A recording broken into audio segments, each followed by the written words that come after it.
بسم اللہ الرحمن الرحیم۔ رات کی قسم جب دن کو چھپا لے، اور دن کی قسم جب چمک اٹھے،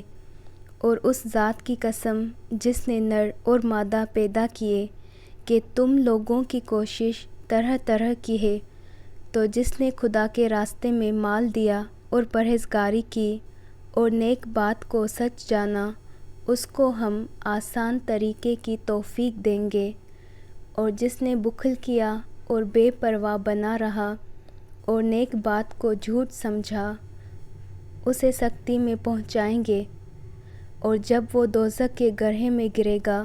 تو اس کا مال اس کے کچھ کام نہ آئے گا۔ ہمیں تو راہ دکھا دینا ہے، اور آخرت اور دنیا ہماری ہی چیزیں ہیں، سو میں نے تم کو بھڑکتی آگ سے متنبع کر دیا، اس میں وہی داخل ہوگا جو بڑا بدبخت ہے، جس نے جھٹلایا اور منہ پھیرا، اور جو بڑا پرہیزگار ہے وہ اس سے بچا لیا جائے گا۔ جو مال دیتا ہے تاکہ پاک ہو، اور اس لیے نہیں دیتا کہ اس پر کسی کا احسان ہے جس کا وہ بدلہ اتارتا ہے، بلکہ اپنے خداوند اعلیٰ کی رضامندی حاصل کرنے کے لیے دیتا ہے، اور وہ عنقریب خوش ہو جائے گا۔